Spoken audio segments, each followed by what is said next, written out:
we limit ourselves. And it's only us. There's nobody else that's doing it to you. You've chosen to adopt those beliefs. And once you push yourself outside of that comfort zone, what becomes possible is absolutely miraculous. What is this limiting belief in my case that I'm not a good person? What does it cost me in my past to think this way? What is it costing me in this present moment to think that I'm not a good person? And here's the kicker. If I don't evolve this, if I don't get deliberate, what is it going to cost me in the future to continue to think that I'm not a good person? And the law of attraction is one that works like this. You get back from the universe, from the world, what it is that you put out there in the world. And if you're putting out there into the world that I am not worthy of attracting something beautiful into my life, that the universe will respond back to you with exactly that message. If I'm lying to you about who I am, or I'm lying to you about whatever, there's no starting point. There's a false reality. You have to create the real reality. It would be better for you to act towards an end that makes everything that's good better. That's the best way to live, to make everything that's good better. And maybe to restrict the development of everything that's malevolent and evil within yourself and in the broader world, insofar as you're able to do that. And so I think that's an expression of love, is that because when you love something, you care for it. And the proper attitude towards being, I think, is care. The best thing about life is tomorrow never happens. Yes? If you just know how to deal with what's now, you know how to deal with your entire life. This moment, if you know how to manage your thought, your emotion and your body, rest drama outside happens. But if this is like this will be joyful and wonderful no matter what's the drama around you. Yes? Oh, what if this happens, what if that happens? Yes, all those things can happen. But you came here to experience life, not to avoid life, isn't it? This is about being able to think like a champion, know what goes on in their heads, understand how you can relate it to your business and whatever you do to take yourself to the next level. And I'll tell you, if you fight with all you have, more often than not, you won't go down at all. You will win. But you have to make that attitude a part of your everyday life. Do the extra repetition. Run the extra mile. Go the extra round. Make the right choices. Give the full measure. Make yourself stronger. Every day, comfort you versus growth you are in a fight. There's a war going on inside you. Comfort you versus growth you. Every day there's a fight, there's a battle, there's a war going on. And you need to decide who's gonna win the fight. It's a daily thing. And the more growth you wins against comfort you, the more you start to grow, the more you start to hit your goals, the more you start to have an impact, the more you start to love yourself. It's painful to understand how much of what you're doing isn't productive. So I'll give you an example. So I've done this a couple of times with classrooms full of students. Usually when I'm lecturing about career development, say, okay, how much time do you waste? So then I get the class to vote. How many of you waste 10 hours a day? It's like 10% of the kids will put up their hands. And it's interesting because I don't define what constitutes waste.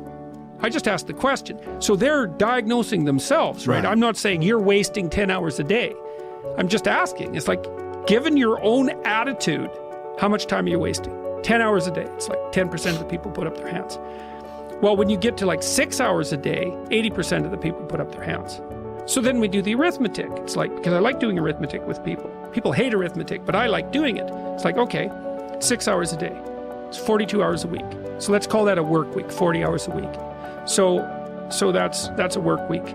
Let's say, what's your time worth? You're a university student. Well, it's certainly worth minimum wage, because obviously, but it's worth way more than that, because if you spend a productive hour when you're 20, then you gain the benefits of that hour for the rest of your life. So there's the compounding effect of time spent when we were young.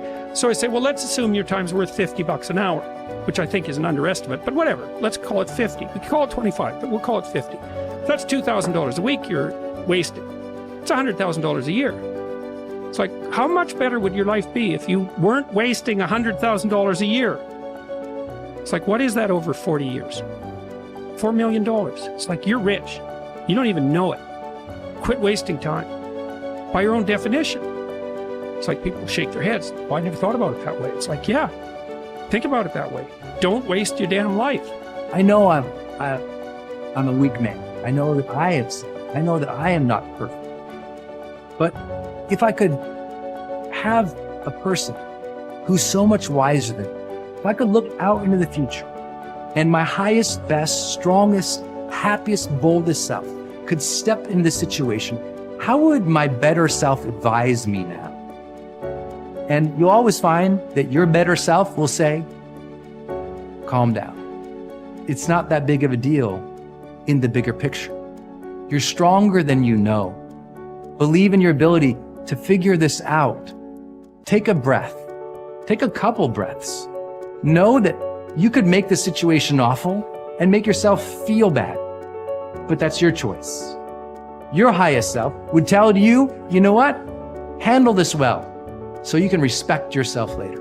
Your best self would say, handle yourself well now, just to prove that you can. Your best self would say, you know what? If you handle yourself now, you'll have fewer regrets later.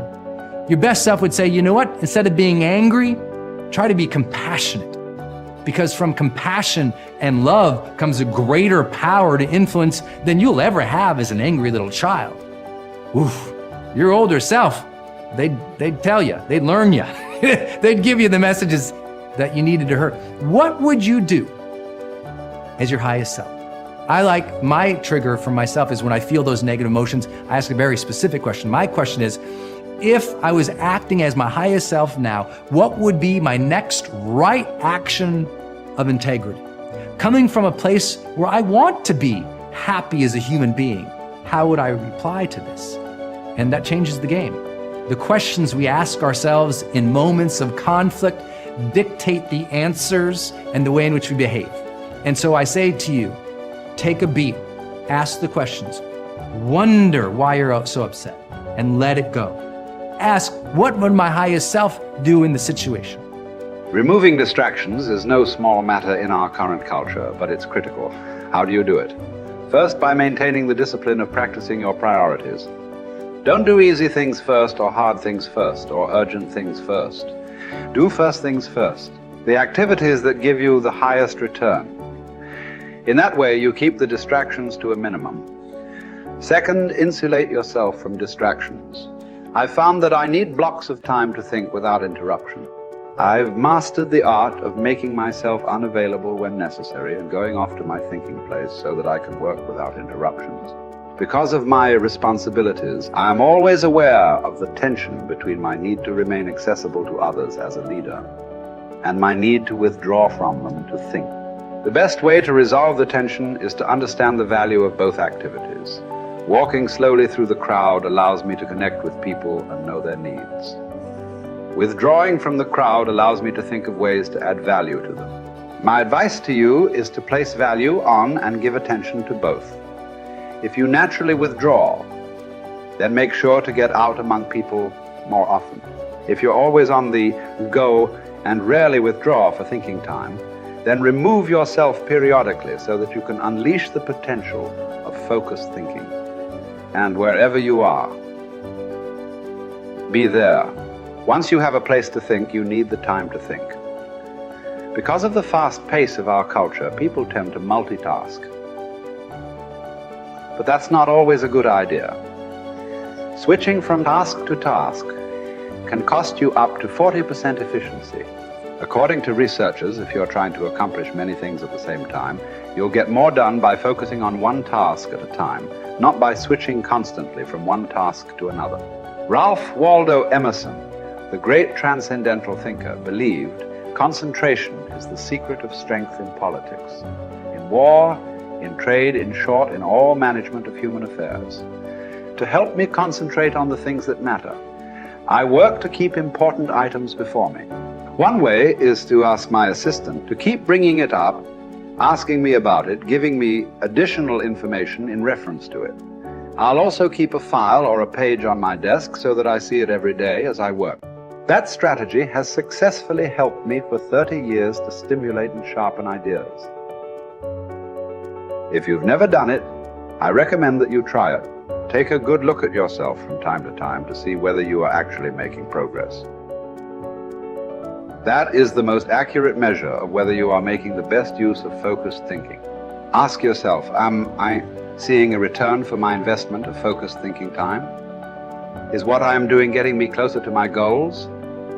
Am I headed in a direction that helps me to fulfill my commitments, maintain my priorities, and realize my dreams?